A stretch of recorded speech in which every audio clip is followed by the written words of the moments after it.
اس programme کی وساطت سے، اس channel کی وساطت سے یہ پیغام دینا چاہوں گا کہ قلندر لاہوری ڈاکٹر اقبال سے کسی نے پوچھا کہ نئی نسل کو تباہی سے کیسے بچایا جائے. اسے دیکھیں نا کہ ہر طرف فحاشی اور یعنی سوشل میڈیا یہ ساری چیزیں اس طرف لوگ جا رہے ہیں، تو کیا کرنا چاہیے اس دور میں کہ ہماری نئی نسل برباد نہ ہو بلکہ صحیح سمجھ جائے. تو آپ نے کہا کہ 3 باتوں پہ عمل پیرا ہوا جائے تو پھر یہ سارے معاملات بہتر ہو سکتے ہیں. ایک انہوں نے کہا کہ نبی کریم صلی اللہ علیہ وسلم پہ کثرت سے درود پڑھنا سکھایا جائے. جب اپنی اولاد کو یہ بات سکھائیں گے تو آپ کو پتہ ہے کہ یہ وہ عبادت ہے جس میں خود رب العالمین بھی شامل ہے، آپ کی اولاد کبھی خراب نہیں ہوئی. دوسری یہ بات ہے کہ نبی کریم صلی اللہ علیہ وآلہ وسلم کی صورت کے حوالے سے بتایا جائے.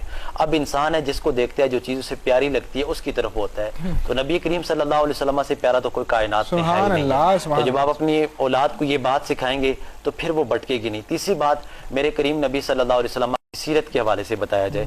جب کریم نبی صلی اللہ علیہ وسلم کی سیرت کا پتہ ہوگا تو پھر حالات کبھی بھی بگڑ نہیں سکیں گے. میں سیرت کے حوالے سے ایک چھوٹی سی بات کہنا چاہوں گا. اما عائشہ صدیقہ سلام اللہ علیہ، محسنہ کائنات، مشفقہ کائنات، اور آپ میرے کریم نبی صلی اللہ علیہ وسلم کی پیاری زوجہ، مومنوں کی ماں ہیں. آپ کی شان میں رب کا قرآن کہتا ہے کہ یا نساء نبی لستن کاحد من النساء، اے نبی کی بیویوں تم عام عورتوں جیسی نہیں ہو. تو ذرا اندازہ لگائیے جس کی بیویاں بے مثال ہیں اس کی ذات کتنی بے مثال ہوگی. آپ کی بارگاہ میں ایک صحابی رسول حاضر ہوتے ہیں، بڑے ادب سے عرض کرتے ہیں اماں مجھے بتائیے میرے نبی کا اخلاق کیسا تھا، میرے نبی کا چاہنا کیسے تھا، میرے نبی کا چاہ جانا کیسے تھا. تو کئی سوال یوں سمجھ لیجیے اس نے پوچھ لیے کہ میرے نبی کے اخلاق کے بارے میں بتائیے. قربان جائیے اما عائشہ صدیقہ سلام اللہ علیہ کی فصاحت و بلاغت پہ.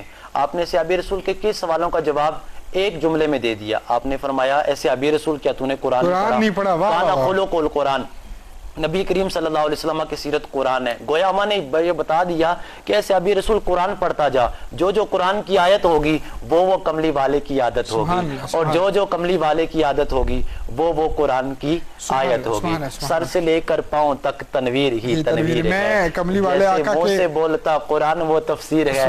دنیا محو گفتگو ہے، میرے سرکار کو دیکھ کر وہ مصور کیسا ہوگا جس کی یہ تصویر ہے. سبحان اللہ، سبحان اللہ.